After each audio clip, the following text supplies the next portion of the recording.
Mentes, né, brilhantes, a do pastor Tiago, do Kleber, né?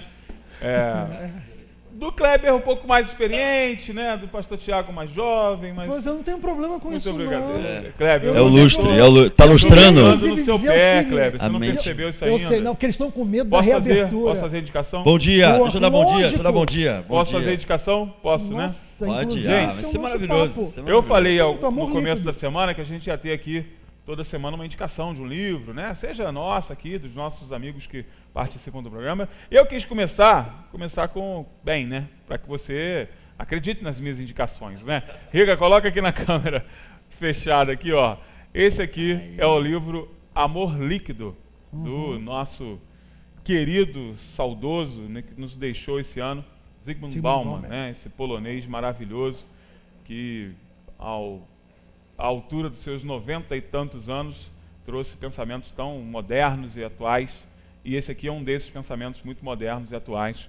É um livro altamente acessível, porque é um best-seller, né? Um dos livros que mais vendeu do Zygmunt Bauman no mundo inteiro, e fala justamente sobre a liquidez nos relacionamentos amorosos, mas não só os relacionamentos amorosos limitados ao casal, não, relacionamentos amorosos inclusive do amor do homem público para com as coisas públicas, do amor, né, das pessoas para com os outros, ao olhar de alteridade, e ele sempre usando esse conceito criado, né, e replicado mundialmente por ele, dessa metáfora com a liquidez, né, como algo que realmente se molda a qualquer conceito vigente e que tem ali, né, a propriedade de escorrer por suas mãos com muita facilidade. Daí a dica, espero que vocês gostem. É um dos livros que eu já li algumas vezes e leio sempre, porque é uma boa leitura para você que está em casa. Já leram, meninos? Né? Meninos. Fazer o quê, né? Já leram? Ele agora chama de meninos, eu estou incluído. Você entendeu? Menino é outra coisa. Agora estou sem identidade. Inclusive, eu queria dizer que ele não foi sexta-feira passada. Não foi. Ao nosso encontro no Encontro dos Amigos. Eu convidei realmente o pastor Tiago para tomar o uísque, mas ele não tomou. Não tomou, estou dizendo. Eu não gosto. Eu só... Então você não é dele. Peraí. Não pode ou não gosta? Não é minha praia. Então, mas não pode ou não gosta? Não gosto. Então não gosta. Gente, bacana, vamos falar de Bauman. Vamos lá, é um amor líquido. É o amor líquido. Vamos falar do amor líquido? Vamos. Só para falar sobre amor líquido. E é interessante que o Bauman, ele sai da academia e ele se torna um cara que é acessível popular. para todo mundo. Isso aí. Mas, gente, você pode ler o Bauman. O Amor Líquido é um livro que vendeu quase tanto quanto a série Divergente. Você sabia disso? Não, isso eu não sabia. Esse dado Pois eu não sabia. Legal. A série Divergente, né, que são 3 ou 4 livros, se eu não me engano, não sei porque eu não acompanho, porque eu acho uma porcaria, mas para quem gosta é legal. A série Divergente vendeu um pouco menos do que o Amor Líquido, apenas esse livro aqui do Zygmunt Bauman, né, pra gente ver o quanto o pensamento dele foi propagado. É muito claro a questão da banalização, né?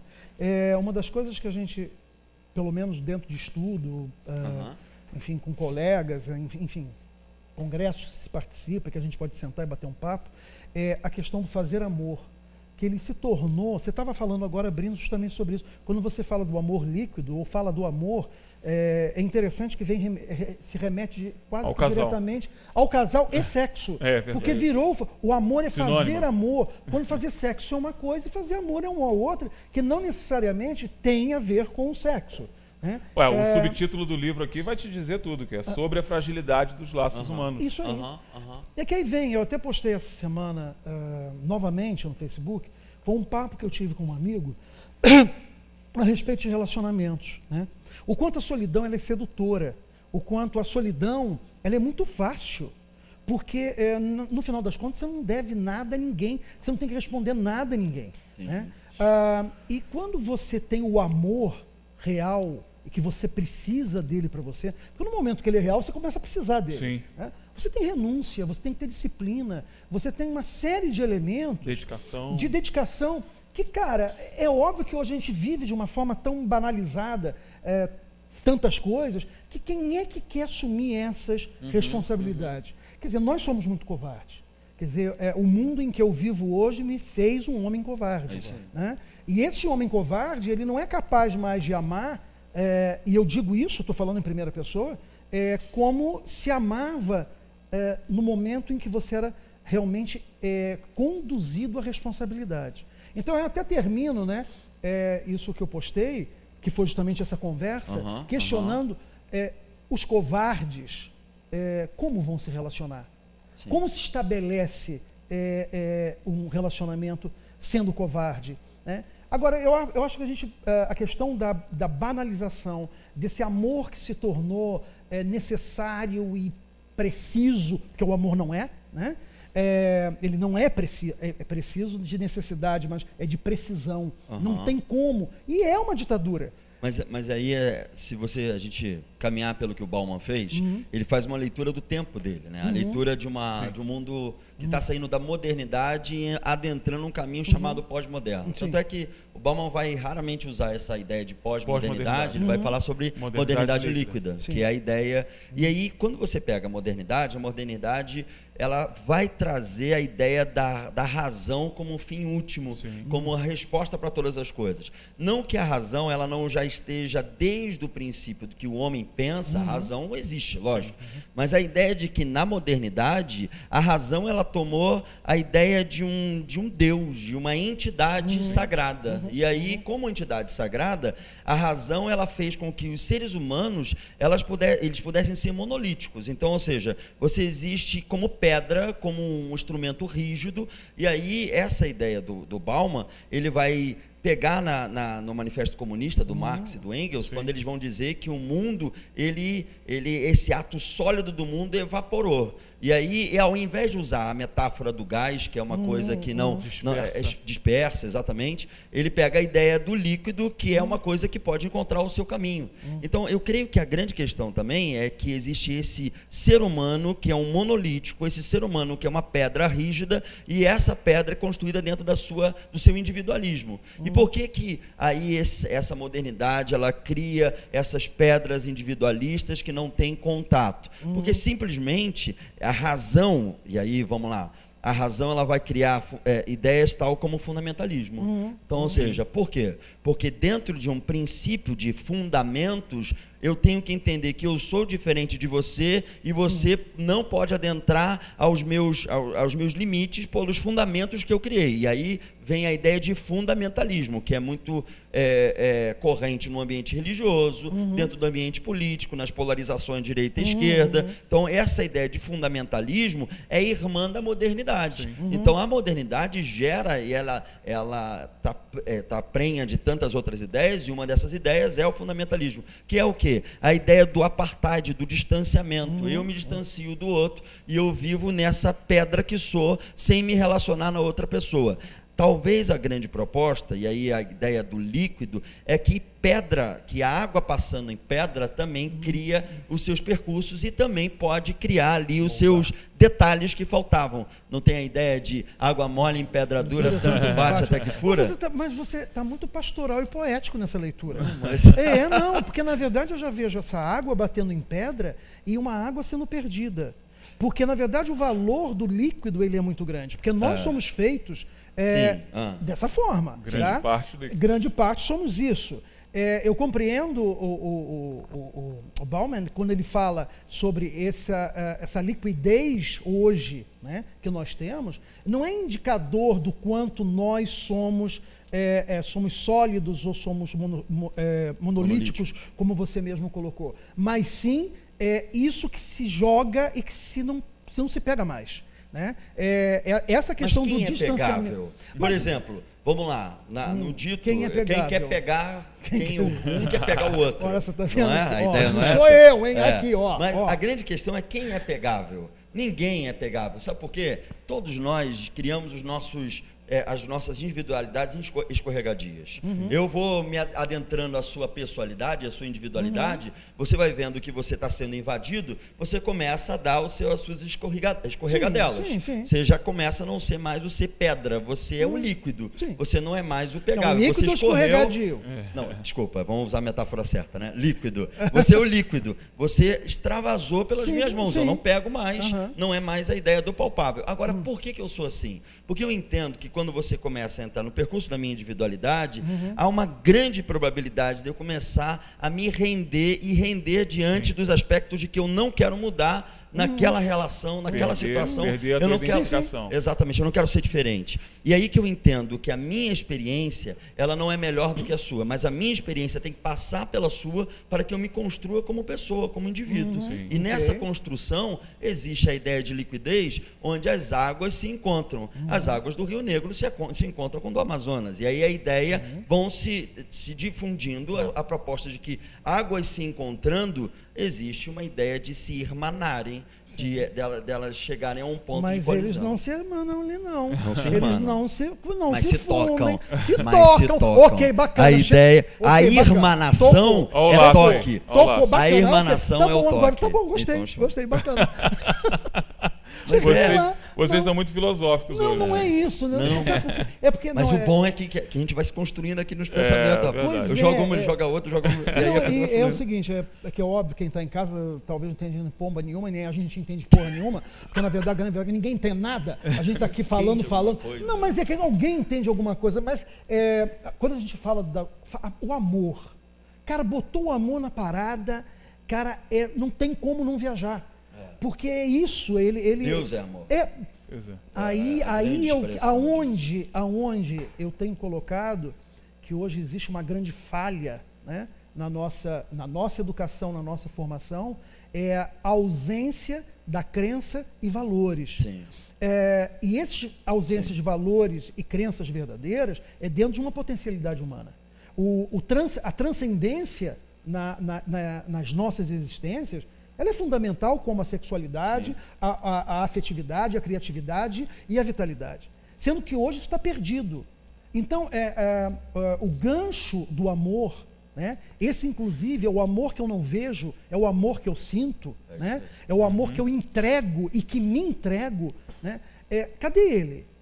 Ele está perdido por aí. Né? Então, a banalização do amor hoje, e a forma, inclusive, como se tenta pregar o amor relacionado a essas crenças e valores, que podem ser muito, sem dúvida, que são diferentes para a gente. Então, embora eu não seja um homem religioso, eu acredito muito nas religiões, a necessidade delas. Sim. E, lamentavelmente, o que eu não vejo hoje, talvez por essa liquidez que nós temos, essa proposta tão abundante de tudo, que tudo eu posso, tudo eu tenho, tudo que eu quero é só mentalizar, nós nos perdemos. Acho que as pessoas que estão mais velhas como eu, e talvez não tão velhas quanto vocês, aí tão velhas, tendem a se colocar em discussão. Mas está vindo uma garotada aí, a galera até seus 30 anos, a gente sente, mas aí você fala justamente do que o Bauman termina o livro falando, né? Que é a consequência dessa liquidez toda, sobretudo na questão dos laços humanos, né? Que é você tender a isso que a gente já falou aqui várias vezes, né? A dar uma utilidade, inclusive, para o teu amor, né? O teu amor, ele tem um fim. Vou amar incondicionalmente, mas para ser aceito dentro de um grupo. Vou amar incondicionalmente para... Não existe. Então não existe. Então não é incondicional. Não tem significado, e tem utilidade. Isso que ele fala, né? Aí é utilidade. E aí ele, É. inclusive, remonta aí a questão, né, do imperativo categórico, de Kant, de todas essas questões de ser algo por simplesmente ser, né? Como Deus nos ensinou, né? O amar. Mas hoje nós temos... De verdade. Mas o Anderson, a grande questão é que nós precisamos de leis. E não é a lei do homem, são as leis naturais. Inclusive, então, seriam ditas as leis de Deus. Mas Deus, realmente, ele está fraco no mercado. A figura do pai está fraca no mercado. Está vendendo pouco. As autoridades... Quer dizer, onde hoje nós nos abraçamos e sentimos realmente a proteção, mas advinda de uma autoridade? Não tem mais autoridade. Mas sabe, eu vou te falar, até para a gente não prolongar muito aí, senão vai ficar amanhã ali. Essa ideia que ele falou do imperativo categórico, a ideia dos conceitos rígidos e a ideia de, por exemplo, de religião como fim em si mesmo. Eu me lembro de uma historinha Tem que ter historinha, né? Tem que ter lembro de uma historinha de dois rabinos que eles estavam discutindo se Deus existia ou não existia. Rabinos são aqueles mestres judeus, tá? E estavam lá discutindo, será que Deus existe? Deus não existe? Aí foram lá para a Torá, que são os 5 livros, os primeiros livros da Bíblia, a Tanakh, que é a Bíblia hebraica, discutindo, vendo o problema do mal, o problema do sofrimento, e aí chegou a noite. Moravam na mesma casa, chegou a noite, chegaram à conclusão que Deus não existe. Deus não existe, pronto, acabou, Deus não existe. É uma ficção. Vão dormir, é ficção, isso aí, inventaram, jogaram para dentro da cachola da gente e foram dormir. Moravam no mesmo ambiente, na mesma casa, e aí no outro dia, um deles levanta e procura o seu amigo. Cadê o fulano? Cadê? Sumiu? Cadê ele? Aonde ele foi? Para onde ele foi? E daqui a pouco ele chega lá fora e o fulano está lá fazendo as suas rezas, lendo a Torá. Ele falou, cantando. Que história é essa, cara?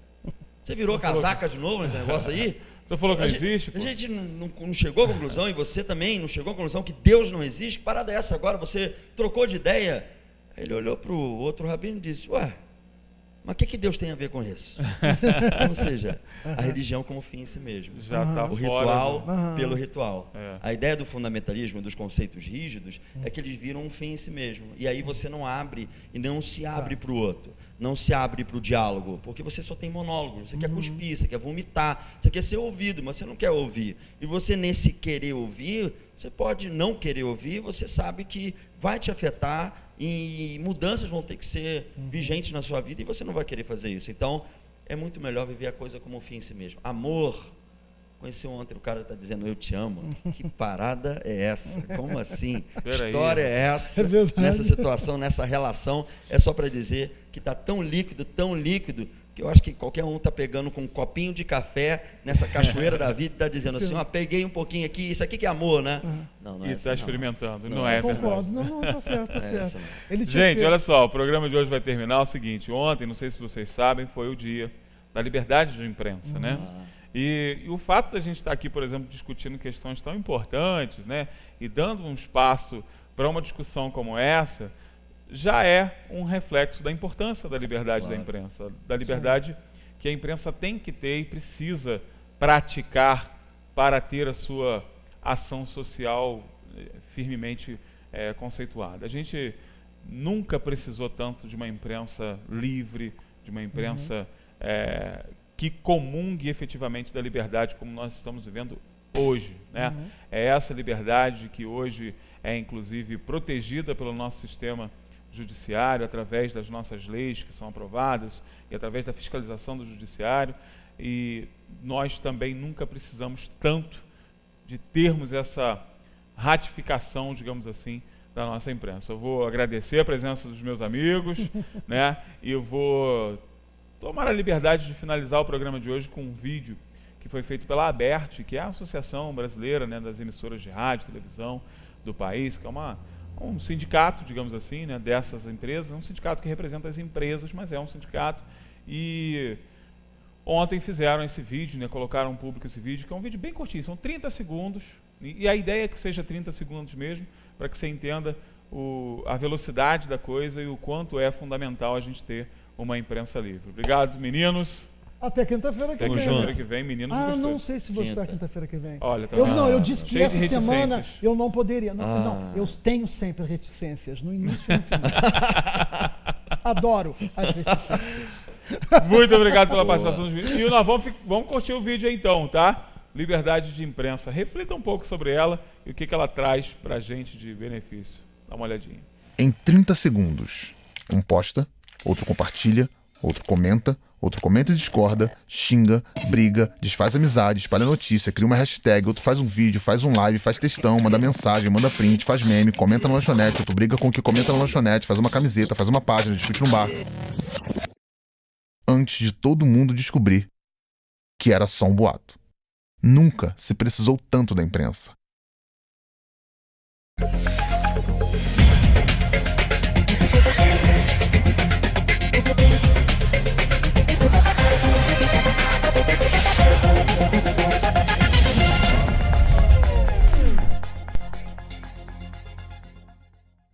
Oferecimento Segue Rio. Gás natural canalizado. Fornecimento contínuo de qualidade de vida. Hospital São José.